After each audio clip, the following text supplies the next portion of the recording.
Assalamualaikum and hello to all the viewers, all the bikers, all the tourers.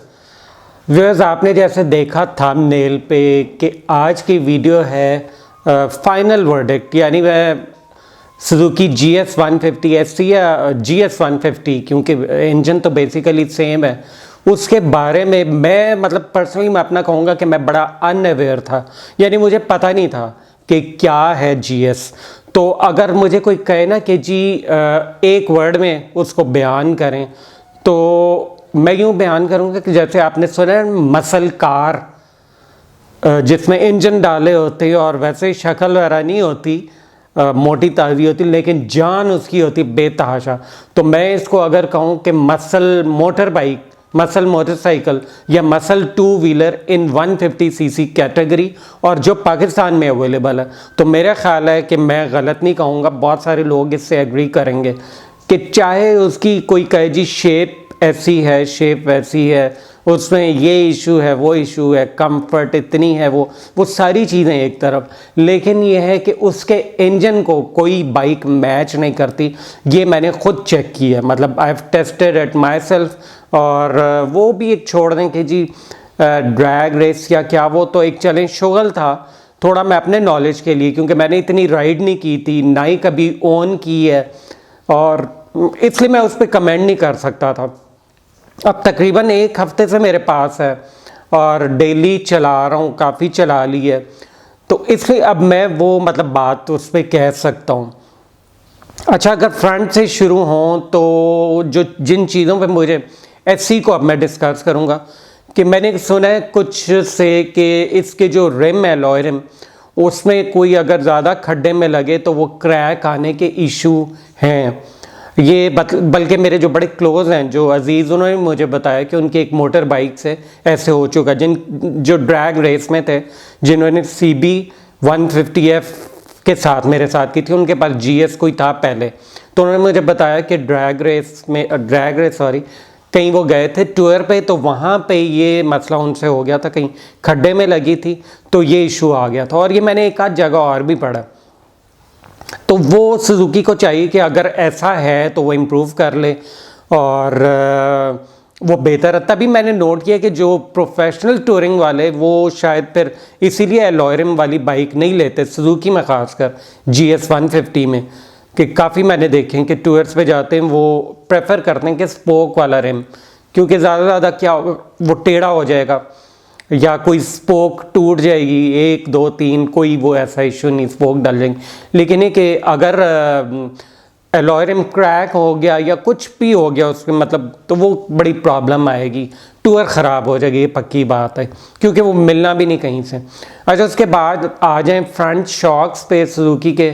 तो वो मुझे बिल्कुल ठीक लगे, कोई इशू नहीं आया, खड्डे में कोई वो ऐसा नहीं, थोड़ा सा हार्ड लेकिन नहीं, ठीक है वो, उसका कोई इशू नहीं आया। हैंडल बार जो है बिल्कुल ठीक है, मजबूत है, साइडों पे जो वेट्स हैं ज़बरदस्त हैं। अच्छा, अगर उसके मीटर्स की बात की जाए जिसमें स्पीड आपको शो हो रही है और RPM है, तो ज़बरदस्त, मुझे पसंद है, कम से कम वो थोड़ी रेट्रो स्टाइल में है, यानी उस बाइक की लुक को मैच करते हैं। अच्छा, उसके बाद आ जाएं टैंक पे, आ जाएं, ऑब्वियसली इस तरह का ज़रा बल्कि लुक वाला टैंक ही उस पर सूट करता है।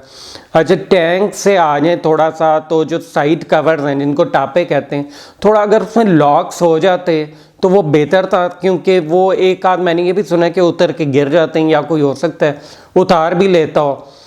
ऐसा भी हुआ है। तो वो अगर लॉक्स दे दें, यानी अभी भी मॉडिफाई किया जा सकता है, उसको लॉक्स दे दें तो वो बेहतर है। अच्छा, थोड़ी सी सीट तो मुझे ठीक लगी है, सच कंफर्ट का कोई ऐसा इशू नहीं है, लेकिन ये कि थोड़ी कई दफ़ा मुझे आवाज़ आती है उसमें कड़क कड़क की, आई डोंट नो अब क्या है, पता नहीं इसके नीचे कोई पतरी होती है या क्या होता है। अच्छा, सीट से पीछे आ जाते हैं, अब रियर शॉक्स पे आ जाएं तो वो ठीक है, मेरा ख्याल है थोड़े हार्डर साइड में है, लेकिन ऑब्वियसली अगर वो टूरिंग के लिए बनी है जिस पे सामान भी आना है, क्योंकि एडजस्टेबल है, और जो मैं बाइक राइड कर रहा हूँ उसके सबसे हार्ड पे सेट हुए हैं, जबकि मैंने सुना है कि वो मिडल में हो तो वो बेहतर रहता है। उसके बाद आ जाएं जी रियर ड्रम पर, आ जाएं ब्रेक की मैं बात करूँ तो रियर ड्रम का साइज़ थोड़ा छोटा है, ऑल्दो ठीक है, लेकिन अब पता नहीं कि जब टूर पे जाएं और ज़्यादा लोड हो तो ब्रेक कैसा परफॉर्म करेगी। लेकिन ब्रेक जो है मतलब बहुत अच्छी नहीं है, लेकिन ठीक है, पहले से बहुत मच इम्प्रूव। इसी तरह आगे डिस्क मैं छोड़ गया हूँ, डिस्क भी ठीक है, लेकिन वो एक होता है ना जो सॉफ्ट तरीके से पकड़ना अगली पिछली ब्रेक, यानी वो क्या कहते हैं कि चक मारना नहीं, तो इसका वो है कि ब्रेक इतनी स्मूथ नहीं है। ये अब मैं एससी की बात कर रहा हूँ। अच्छा जी, उसके बाद साइलेंसर की बात करें तो मुझे बहुत पसंद है, इसका साउंड नोट भी बहुत अच्छा है, और साइलेंसर की जो पूरा यानी एग्जॉस्ट पीछे तक आता है उसकी क्वालिटी बहुत अच्छी है। रियर मड गार्ड ठीक है, बिल्कुल सही है, वो भी फ्रंट भी सही है। और हेडलाइट की बात करें तो अभी तक यकीन करें मैंने रात को नहीं चलाई, लेकिन अगर वो इशू हो भी तो राउंड हेडलाइट है, वो कोई सच इसमें इशू नहीं। मैंने सुना कि वो YBZ की भी लोग लगा लेते हैं कि वो एग्जैक्टली वैसे फिट आ जाती है और ये इशू भी सॉल्व हो जाता है। बाकी मैंने कुछ सुना है कि जी वायरिंग का, लेकिन इस बाइक में कोई ऐसा इशू नहीं आया। और सुबह भी जब मैं सेल्फ लगाता हूँ तो मज़े से स्टार्ट होती, यानी यकीन कर मुझे नहीं पता इससे कहाँ पे दी है चोक। मैं वो स्विच लगाता हूँ और बिल्कुल हल्का सा वो मतलब हल्की बिल्कुल रेस पे हाथ रख के और वो सेल्फ लगाया, मज़े से स्टार्ट होती है।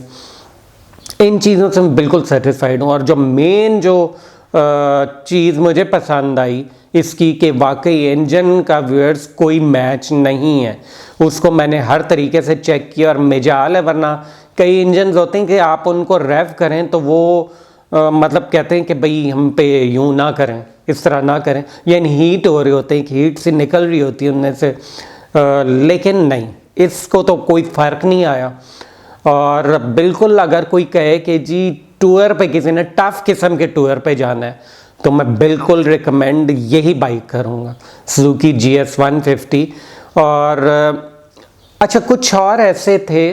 कंपटीशंस या कोई वो मैं रख सकता था, मैं आपको हिंट दे देता हूँ, लेकिन जो हालात जा रहे हैं जैसे दिन जा रहे हैं तो वो मैं नहीं कर सका। मिसाल आपको देता हूँ कि GS 150 पे पीछे 3 सवारियाँ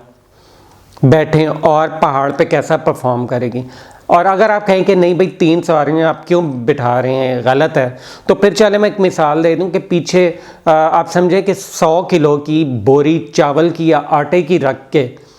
मोटर बाइक इसके कंपटीटर जो भी हो तो वो फिर ट्राई किया जाए, या 150 किलो की, वो फिर असल कंपटीशन। और मुझे पता है कि वहाँ ये बाइक को बीट करना बहुत मुश्किल है,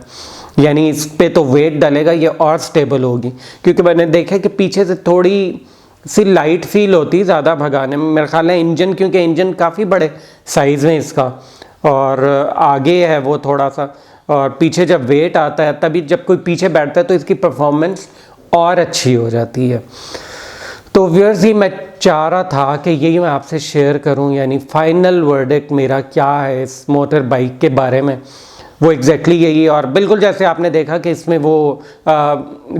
ओरिजिनल टायर नहीं था बल्कि एक साइज़ ऊपर पड़ा हुआ था, तो फिर भी आपने इसकी परफॉर्मेंस देखी है कि क्या है। और मेरे ख्याल में ओनर ने इसीलिए डलवाया कि थोड़ा सा वेट ज़्यादा हो जाए, या वैसे शौकिया डाला होगा। और जी व्यूअर्स, मैं यही था आज की वीडियो में, और GS मोटर बाइक सेशन में यहाँ पे क्लोज़ कर रहा हूँ। और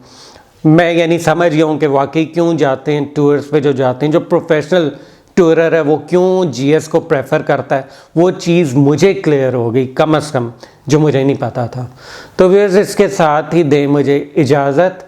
अल्लाह हाफ़िज़ और बाय बाय।